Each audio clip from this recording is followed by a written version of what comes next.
Hello everyone, welcome to Cam Point. तो कैसे हैं आप सब लोग? उम्मीद है आप सब लोग बहुत अच्छे होंगे। तो जैसे कि आपको पता है, हमने metal ligand bonding in transition metal complexes जो है यूनिट स्टार्ट की हुई है। और इस यूनिट में सबसे पहला टॉपिक हम डिस्कस कर चुके हैं। पार्ट 1 जो आया था हमारे पास, उसमें किया था हमने limitation of valence bond theory. हमने कल भी एक वीडियो डिस्कस की थी जिसमें हमने डिस्कस किया था topic elementary idea of crystal field theory, या हम यूँ कह सकते हैं कि postulate of crystal field theory. तो आज जो इम्पोर्टेंट टॉपिक हम करने जा रहे हैं वो है crystal field splitting in octahedral complexes. कि क्रिस्टल फील्ड स्प्लिटिंग जो है ऑक्टाहेड्रल कॉम्प्लेक्सेस में कैसे होती है, क्यों होती है, किस तरीके से होती है, हर एक चीज हम इस टॉपिक के बारे में डिस्कस करेंगे। इससे पहले एक तो बहुत इंपॉर्टेंट टॉपिक है, जो भी आपका टॉपिक कराया जा रहा है वो सारे के सारे टॉपिक इंपॉर्टेंट है, कुछ भी एग्जाम में आ सकता है और बहुत ईजी भी है अगर आप एक बार समझ गए तो अगर बात करें ऑक्टाहेड्रल में क्रिस्टल फील्ड स्प्लिटिंग होती कैसे, क्या थी क्रिस्टल फील्ड स्प्लिटिंग? हमने ये कहा था कि जैसे ही लिगेंड मेटल को अप्रोच करता है, कल के पोस्टुलेट में समझा था, तो क्या करता है, मेटल के जो ऑर्बिटल्स होते हैं, सब शेल्स होते हैं, उनको क्या कर देता है, दो सेट एनर्जी में क्या करता है, डिवाइड करता है, जिसको कहते हैं डिजनरेसी ब्रेक करना, और उसी को हम कहते हैं क्रिस्टल फील्ड स्प्लिटिंग। तो देखते हैं कैसे होती है। उससे पहले बच्चों, ये समझने से पहले आपको ये पता होना चाहिए कि डी ऑर्बिटल की शेप कैसे कैसे होती है। तो डी ऑर्बिटल की सबसे पहले शेप की अगर हम बात करें तो डी ऑर्बिटल में हमारे पास क्या क्या होते हैं, डी एक्स वाई होता है। अगर डी एक्स वाई की बात करूं तो शेप कैसी होगी, ऐसी होगी। कब? जब ये एक्स एक्सिस है और ये कौन सा एक्सिस है, आपका वाई एक्सिस है। ये क्या है हमारे पास, डी एक्स वाई। अब अगर बात करें हम डी वाई जेड की, डी वाई जेड, अगर ये वाई एक्सिस है और ये जेड एक्सिस है, तब भी क्या होते हैं, बिटवीन द ऑर्बिटल्स जो आपकी इलेक्ट्रॉन डेंसिटी होती है वो कैसी होती है, x y, y z and z x में कैसी होती है, आपके पास तीनों में कैसी होती है, बिटवीन द ऑर्बिटल। अगर ये क्या है, जेड एक्स है, ये जेड एक्सिस है, और अगर ये एक्स एक्सिस, ये मैं आपको 2D में रिप्रेजेंट कर रही हूँ बच्चों, ये एक्चुअल में आपके 3D में रिप्रेजेंट होते हैं, लेकिन समझाने के लिए मैं आपको 2D में रिप्रेजेंट कर रही हूँ, ठीक है। अब अगर हम बात करें d x square minus Y square, आपको पता होगा d x square minus Y square along the axis electron density होती है। तो ये मेरे पास अगर एक्स एक्सिस है, ये मेरे पास अगर एक्स एक्सिस है, ये मेरे पास वाई एक्सिस है, अलोंग द ऑर्बिटल हो रही है इलेक्ट्रॉन डेंसिटी, तो ये क्या है, d x square minus Y square. अगर हम बात करें डी जेड स्क्वायर की, तो डी जेड स्क्वायर में भी कैसा होता है, अलोंग द एक्सिस, अगर ये जेड एक्सिस है तो ऐसी कुछ इलेक्ट्रॉन डेंसिटी वहां पे होती है, ठीक है। तो ये हमारे पास शेप है, ये है डी जेड स्क्वायर। तो ये शेप आपको पता हो, यहां से हमें एक ही चीज पता करनी है, क्या पता करनी है बच्चों, d x Y, D Y z and D Z x. Electron density कहाँ होती है, बिटवीन द एक्सिस। ये वाई एक्सिस है, ये एक्स एक्सिस है, तो इलेक्ट्रॉन डेंसिटी कैसी है, बिटवीन द एक्सिस, ये याद रखेंगे हम। और D x square minus Y square and D Z square, यहाँ पे जो इलेक्ट्रॉन डेंसिटी प्रेजेंट होती है वो कैसी होती है बच्चों, अलोंग द एक्सिस। ये बात याद रखना, ये अभी हमें काम आने वाली है, ठीक है। तो अब एक चीज और देखते हैं। हमने कहा था क्रिस्टल फील्ड थ्योरी में कि मेटल और लिगेंड कैसे होते हैं, पॉइंट चार्ज होते हैं, और जब लिगेंड मेटल को अप्रोच करता है तो उसका जो एरिया होता है उसको क्या करता है, उसकी शेप को, उसकी एनर्जी को चेंज करता है और एक नया क्रिस्टल फील्ड जनरेट करता है। सेम चीज यहाँ होगी। एक और चीज मैं आपको बताऊं पहले, हम अगर बात करें ऑक्टाहेड्रल शेप की, तो कैसे होती है बच्चों ऑक्टाहेड्रल की शेप, यहाँ बना देते हो जरा सा।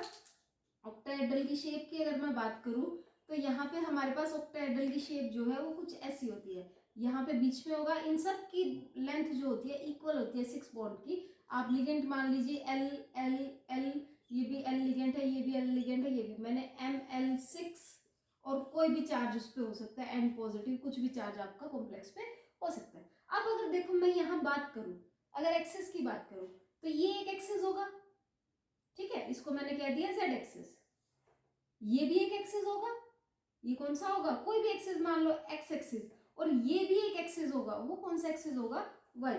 क्या आप इमेजिन कर पाते हैं ऑक्टाहेड्रल को? ऑक्टाहेड्रल बेटा एक्चुअल में क्या होता है, जैसे कि ये स्क्वायर है, ठीक है, मेरा हाथ जो है, मैं ये मान रही हूँ कि एक स्क्वायर है, आप इसको एक स्क्वायर इमेजिन करो।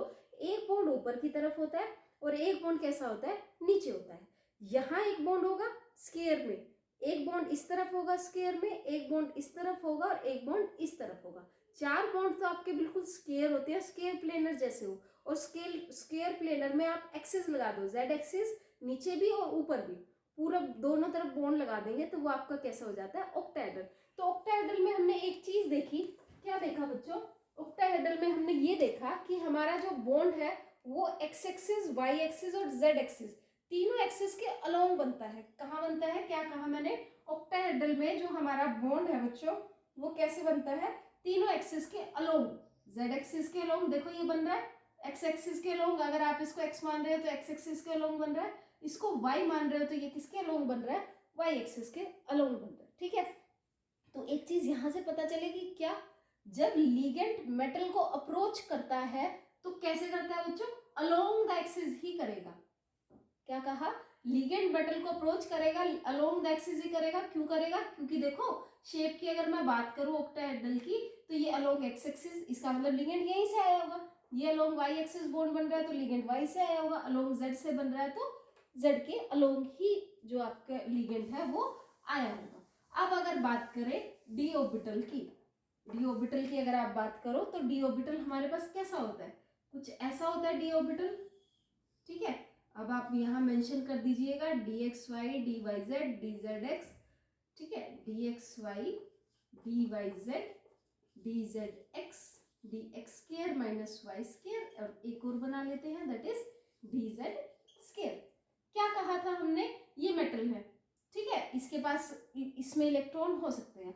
जैसे ही लिगेंड मेटल को अप्रोच करेगा, क्या कह रहे हैं हम, जैसे ही लिगेंड मेटल को अप्रोच करेगा, सबसे पहले जो मेटल अभी डीजेनरेट है, डी ऑर्बिटल क्या है, डीजेनरेट, मैंने पिछले लेक्चर में बताया था डीजेनरेट क्या था बच्चों, the orbital subshells having same amount, इसकी एनर्जी इसके बराबर है, इसकी इसके बराबर, हर एक की एनर्जी एक दूसरे के बराबर है, अभी डीजेनरेट। जैसे ही लिगेंड अप्रोच करेगा, डी जो ऑर्बिटल है उसकी एनर्जी क्या हो जाएगी, डी सबशेल की एनर्जी क्या हो जाएगी, सबसे पहले हाई हो जाएगी, पूरे के पूरे की डीजेनरेसी ब्रेक नहीं होगी, एनर्जी क्या हो जाएगी, हाई हो जाएगी। अब इन सब की एनर्जी क्या हो गई, थोड़े से अमाउंट में, जैसे ही लिगेंड ने अप्रोच किया ना, सबकी एनर्जी क्या हो गई, हाई होगी, क्योंकि अभी लिगेंड आ रहा है तो सबके सब एक्टिव स्टेट में आ गए। फिर से ये क्या होगा, डी एक्स वाई, ये d Y Z D Z x d x square minus Y square and D Z square. ठीक है, अब किसकी बात कर रहे हैं हम, ऑक्टाहेड्रल कॉम्प्लेक्सेस की। और अभी अभी मैंने आपको क्या बताया था कि ऑक्टाहेड्रल कॉम्प्लेक्सेस में जो लिगेंड आता है बच्चों, वो कैसे आता है, जो लिगेंड आपका आता है वो अलोंग द एक्सिस आता है। अभी शेप से बताया था ना मैंने ऑक्टाहेड्रल की, कि जो लिगेंड मेटल को अप्रोच करता है, लिगेंड अलोंग द एक्सिस क्या करता है, मेटल की तरफ बढ़ता है, मेटल की तरफ अलोंग द एक्सिस बढ़ रहा है, तो इसका मतलब यहाँ पे डी ऑर्बिटल में जो अलोंग द एक्सिस शेप वाले होंगे उनको ज्यादा रिपल्शन होगी, और जो अलोंग द एक्सिस नहीं होंगे उनको कैसी होगी, कम रिपल्शन होगी। क्या कहा मैंने, अलोंग द एक्सिस लिगेंड आ रहा है। अब हमने शेप डिस्कस की थी D x Y D Y Z D Z X और D x square minus Y square and D Z square, ये कैसे थे, अलोंग द एक्सिस थे। अभी अभी मैंने डिस्कस किया था जब इलेक्ट्रॉन डेंसिटी जो थी, और इनकी जो इलेक्ट्रॉन डेंसिटी थी प्यारे बच्चों, वो आपकी कैसी थी, इनकी जो इलेक्ट्रॉन डेंसिटी थी वो आपकी थी बिटवीन द एक्सिस। ठीक है, ये कैसी थी, बिटवीन द एक्सिस। अब ये बिटवीन द एक्सिस अगर आपकी थी और लिगेंड कैसा आ रहा है, अलोंग द एक्सिस, इसका मतलब लिगेंड इन दोनों को क्या करेगा, ज्यादा रिपेल करेगा।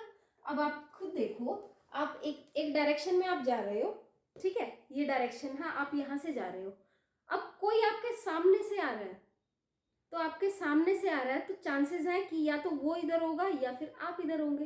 तो रिपल्शन के जो चांसेस हैं, मतलब या आप यूं कहिए टकराने के जो चांसेस हैं वो कैसे हैं, मैक्सिमम है।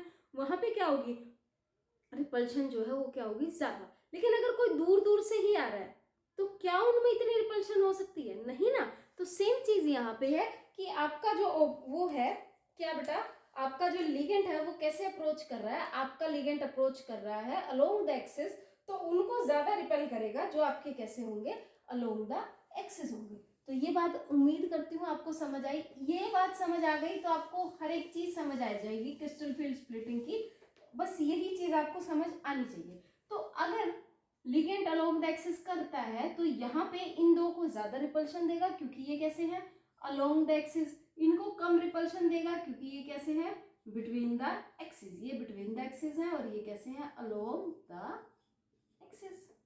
ठीक है बच्चों, अब इनको ज्यादा रिपल्शन करेगा तो यहाँ से जो ये डिजनरेसी थी अब ये ब्रेक हो जाएगी और क्या हो जाएगा, दो सेट में ये बट जाएगा। पहला सेट जो हमारा होगा, यहाँ से ब्रेक कर लो या यहाँ से कर लो, कैसे भी कर लो, यहीं से कर लो, पहला सेट जो होगा जिसमें एनर्जी रिपल्शन जो है वो कम होगी, वो क्या होगा आपका, किसका, dxy dyz एंड dz ठीक है, जो पहला सेट होगा जिसमें रिपल्शन कम होगी, इन तीनों को रिपल्शन कम मिलेगी क्योंकि वो तो अलोंग द एक्सिस आ रहा है, ये तो बिटवीन द एक्सिस है, तो रिपल्शन ऑटोमेटिकली कम होगी। इस सेट को बच्चों हम बोलते हैं T2G। ठीक है, दूसरा सेट जिसको ज्यादा रिपल्शन महसूस होगी लिगेंड के आने पे, वो क्या होगा आपके पास, dx² - y² एंड dz²। इस सेट को हम बोलेंगे बच्चों EG। यहां तक बात समझ आई, लिगेंड अलोंग द एक्सिस आया, अलोंग द एक्सिस को ज्यादा repulsion the, between the axis को कम रिपल्शन दी, दो सेट में बढ़ गया T2G एंड EG। अब बात करते हैं व्हाट इज T2G। T2G मतलब बेटा ट्रिपली डिजनरेट ऑर्बिटल। T2 का मतलब ट्रिपली डिजनरेट ऑर्बिटल। देखो ट्रिपली डिजनरेट, डिजनरेट का मतलब कल बताया था कि एनर्जी कैसी होगी बच्चों, सबकी सेम। देखो इन तीनों की एनर्जी क्या है, सेम है, और कितने हैं, 3 है, तो ये ट्रिपली डिजनरेट। जी किसके लिए आता है, जी मतलब होता है जिराड, जिराड। और ये किसके लिए स्टैंड करता है बच्चों, ये करता है centre of inversion, centre of inversion. अगर आपके मॉलिक्यूल में सेंटर ऑफ इन्वर्जन है तो जी लिखते हैं, अदरवाइज जी नहीं लिखेंगे। कैसे, अब एक मेरी छोटी सी बात समझो, यहाँ ऑक्टाहेड्रल कुछ ऐसा था, ऐसा था ना ऑक्टाहेड्रल, ये मेटल था। आप देखो इस डायरेक्शन में जो आपको बॉन्ड मिल रहा है, कब, इस डायरेक्शन में जो बॉन्ड मिल रहा है, यहाँ भी लिगेंड है, यहाँ भी लिगेंड, सेम रिवर्स चले जाओ, इस डायरेक्शन में भी मिलेगा, मिलेगा ना। तो ये क्या है, यहाँ पे इन्वर्जन है इस बॉन्ड में, यहाँ देखो यहाँ लिगेंड है, यहाँ लिगेंड है, बॉन्ड लेंथ भी सेम है बच्चों। यहाँ आ जाओ और सेम वापस चले जाओ, सेम बॉन्ड मिलेगा। तो ये भी क्या है, सेंटर ऑफ इन्वर्जन, यहाँ पे भी क्या है, सेंटर ऑफ इन्वर्जन। तो ऑक्टाहेड्रल के केस में बच्चों आपके पास सेंटर ऑफ इन्वर्जन प्रेजेंट होता है, इसलिए आप जी यूज करते हैं, जी का मतलब है जिराड। बात करें ईजी की, ईजी होता है बच्चों डबली डिजनरेट, डबली डिजनरेट। और जी का मतलब मैंने बता दिया, ई का मतलब, जी का मतलब क्या होता है जिराड, ई का मतलब क्या होता है डबली डिजनरेट। ठीक है, तो इसको हम रिप्रेजेंट किससे कर रहे हैं, ई से। यहाँ दो है, दोनों की एनर्जी सेम है, तो हमने इसको क्या कह दिया बच्चों, डबली डिजनरेट। इतनी बात समझ आई, उम्मीद कर रही हूँ आपको ये बात समझ आ रही होगी। अब यहां से ये एनर्जी का डिफरेंस की बात करें और ये एनर्जी के डिफरेंस की यहाँ अगर हम बात करें, तो एनर्जी जो डिफरेंस होगा, जो टोटल एनर्जी डिफरेंस होगा कहाँ से, EG से T2G, वो होता है आपका डेल्टा O के बराबर। Delta change in energy, O मतलब ऑक्टाहेड्रल, या आप यू कह सकते हैं इन टर्म्स ऑफ 10D3। जो ऑक्टाहेड्रल होगा डेल्टा O होगा वो बराबर किसके होगा बच्चों, 10D3 की। D यहाँ पे ये क्वांटम से टर्म आती है, D डिस्टेंस को रिप्रेजेंट करता है, Q आपको रिप्रेजेंट करता है चार्ज से। ठीक है, तो ये समझ आया। अच्छा ये जो होगा आपका, इसको बोलते हैं बेटे बैरी सेंटर। ठीक है, बैरी सेंटर क्या रिप्रेजेंट करता है, बैरी सेंटर ये रिप्रेजेंट करता है कि जो डी ऑर्बिटल है उसकी जो एवरेज अमाउंट ऑफ एनर्जी है वो चेंज नहीं होती है, स्प्लिटिंग हो गई है भले ही। ये कुछ ऐसा है बच्चों जैसे कि आपने पढ़ा होगा centre of symmetry, sorry centre of gravity, पढ़ा होगा ना, सेंटर ऑफ ग्रेविटी जैसे होता है, सेम ऐसा है ये। कैसा, बेरी सेंटर, बेरी सेंटर क्या कहता है कि भले ही स्प्लिटिंग हो गई है लेकिन एवरेज अमाउंट जो है ना डी ऑर्बिटल की वो चेंज नहीं हुई है। अब बात करते हैं इन दो डिस्टेंस की, ये डिस्टेंस क्या है और ये डिस्टेंस क्या है। अगर मैं इस डिस्टेंस की बात करूं तो ये मेरे पास होता है बच्चों यहाँ पे +0.6 डेल्टा O, और ये डिस्टेंस होता है -0.4 डेल्टा O। ठीक है, यहाँ से यहाँ तक का डिस्टेंस प्लस 0.6 डेल्टा ओ। आप इसको ये भी कह सकते हैं बच्चों, देखो ये 10 DQ के बराबर है ना, तो आप यहाँ पे थोड़ा सा रब कर दूं मैं ताकि आपको बता दूं। ये देखो आप यहाँ पे ये भी कह सकते हो 0.6 डेल्टा ओ किसके बराबर है, 10 DQ के, तो आप ये भी तो कह सकते हो 6 DQ के बराबर। तो ये किसके बराबर है, 6 DQ की। अब यहाँ बात करो ये -0.4 डेल्टा ओ है, आप इसको क्या लिख सकते हो, -4 DQ लिख सकते हो। तो उम्मीद है मैंने आज आपको समझाया है कि crystal field splitting octahedral complexes में कैसे होती है। एक एक चीज मैंने बताने की कोशिश की है, तो उम्मीद कर रही हूँ कि समझ पा रहे होगे आप। हमने क्या किया, लिगेंड ने मेटल को अप्रोच किया, अलोंग द एक्सिस किया था, अलोंग द एक्सिस किया तो सबसे पहले पूरे के पूरे डी ऑर्बिटल की एनर्जी जो है सब शेल्स की क्या हुई, एनर्जी हाई हुई। तो जैसे ही लिगेंड अप्रोच कर रहा था, जिस डायरेक्शन से लिगेंड अप्रोच कर रहा है, अलोंग द एक्सिस कर रहा है, तो अलोंग द एक्सिस को ज्यादा रिपल्शन फेस होगी, जो आपके बिटवीन द एक्सिस है उनको रिपल्शन कम फेस होगी। तो जिनको ज्यादा रिपल्शन हो रही है उनकी एनर्जी ज्यादा, जिनको कम हो रही है उनकी एनर्जी कम। ये सेट बन गया, इसको T2 कहते हैं, ये सेट बन गया, इसको EG कहते हैं। यहाँ जो डिस्टेंस है वो डेल्टा O है, डेल्टा O बता दिया 10 DQ के बराबर होता है। ये जो एनर्जी यहाँ पे आएगी वो क्या आएगी, प्लस में आएगी, नीचे जो एनर्जी आएगी वो नेगेटिव में आएगी, यहाँ प्लस 0.6 होगी, यहाँ 0.4 डेल्टा होगी, ठीक है। और इसको DQ के बराबर बोलते हैं, इसको हम बोलते हैं बेरी सेंटर। तो उम्मीद करती हूँ कि जो मैंने अभी आपको समझाया है स्प्लिटिंग ऑफ ऑक्टाहेड्रल कॉम्प्लेक्सेस आपको समझ आई होगी बच्चों। अगर आपने वीडियो देखी है, एंड तक देखी है, वीडियो समझ आई है, कमेंट सेक्शन में ज़रूर बताना कि आपको समझ आ गया है।